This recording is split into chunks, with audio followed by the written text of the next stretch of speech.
All right, to me, if there was a position where the 49ers improved, I would say it's the secondary. The addition of Wilkes, I think Wilkes has a good eye for secondary talent. I like the 3 or 4 guys they added back there.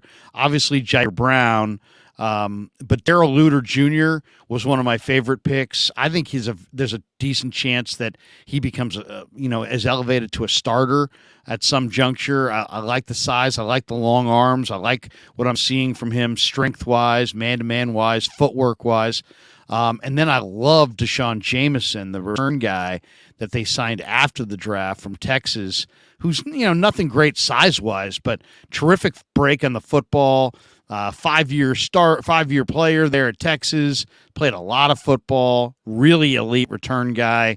I love him. And then they also added Avery Young, a safety out of Rutgers, who I haven't studied.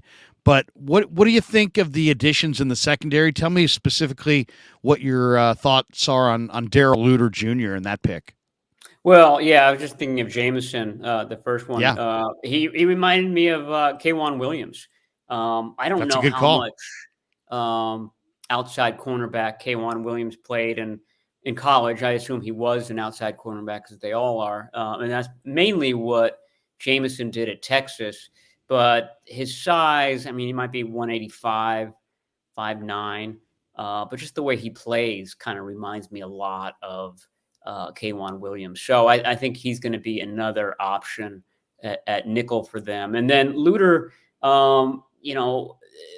after the pick is made, the 49ers get these guys on a conference call with us, the media, and right. very, very quick. It might be 7 minutes. We're just kind of catching up on who the player is at that point. I mean, some people haven't even heard of the player.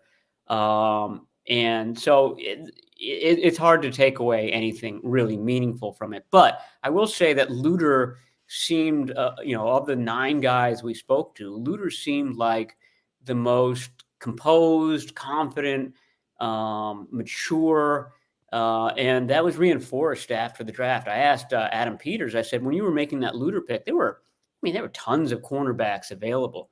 All those local guys that visited the 49ers for their local pro day, Rajon Wright, Mekhi Blackman, Caillou Blue Kelly, those guys were still on the board, several others. And so I asked, Stephen Jones, the kid from Appalachian State, they brought him in. He was there. There was a bunch. They looked at a lot of day 3 corners. There are 12, legit day 3 corners. And so I asked, okay, what was it about Luter that made him stand out from that group? And he said, the maturity that we felt when we visited with him. This is a guy who's married. He's got a kid. He's got his what together. And I'm not trying to critique Ambry Thomas or Diamador Lenore, but I think there was a real, those guys were young guys coming into the league. They, had to learn a lot. And I'm not saying that Luter doesn't have to learn it all, but you do get a confidence about him. People kept saying that he's a man. He's a grown man already. And I think you have that with his disposition. You have that with his play strength. I think he's strong, long arms. I just don't think that he's going to need he's going to need a year and a half in the weight room to get used to his body and to be more confident out there. I think he's going to come in with a lot more confidence than maybe your typical rookie does. Yeah, no, I think that's a good point. Then the next pick is interesting. I thought this was a major position of need, the edge rusher, and they didn't invest a lot in the edge rusher position. They went with Robert Beal out of Georgia, and then when you look at those measurables, you're like, whoa, this guy runs 4.4 off the edge. And listening to Lynch talking to Kirby Smart, hey, look, if you don't ask him to drop into coverage and play pass coverage, this guy's going to be exactly what you want because he comes flying off the edge and he'll set the edge against the run. And basically, in a word, saying to Lynch, this guy gets up the field. This guy gets up the field and makes stuff happen. What do you think? I mean, were you surprised they didn't go more as far as the edge rusher, considering what they've lost this offseason? And what are you hearing about Beal? Yeah, to me, this was the biggest risk reward pick out of all of them. I mean, a guy who could go one or two ways. I mean, it could be just a sensational pick. That was a missing element on this defense heading into the draft. They had a lot of defensive linemen, a lot of DNs, but none who really just fly off the line of scrimmage. I mean, it's something that Samson Ebukam did, something D Ford did before him. I don't think that they felt like Ebukam developed like they thought he would. He was productive, but not quite as productive as they had hoped. But you go to a 49ers practice, and the thing that jumps out immediately is one corner of the field. It's just cacophony.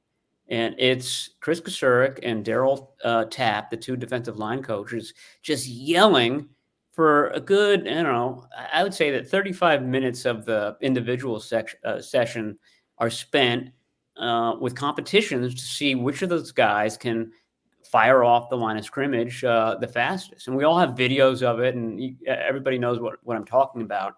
But I'm just saying that that is of utmost importance to that group.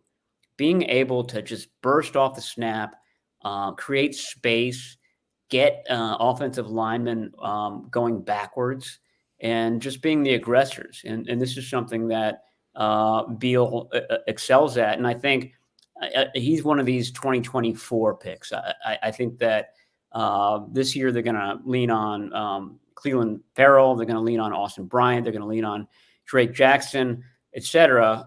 Two of those guys, Farrell and Bryant, are only signed through this season. So it makes sense that Beal will be part of that mix, probably more so next year. And then you would have a really nice sort of three defensive end rotation among both Drake Jackson and Robert Beal Jr.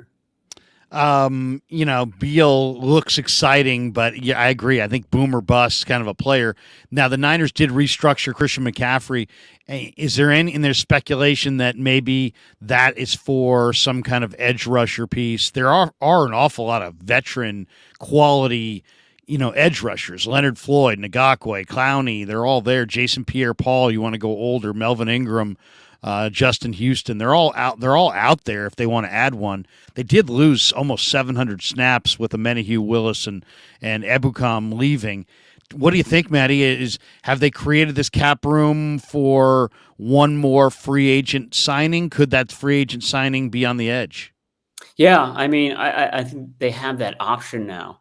And some of the guys that you mentioned are a little bit long in the tooth. Melvin Ingram, Jason Pierre-Paul. Those guys don't want to go through the spring with the team if they can avoid it. They don't want to go through training camp if they can avoid it. My point is that I think a lot of these teams are going to use the spring, especially the spring, to kind of see what they have and to evaluate. And if there are any injuries at key positions as well. My point is that the 49ers are giving themselves the option to add somebody like that if they feel like they need it, or if they're forced to do that at that position.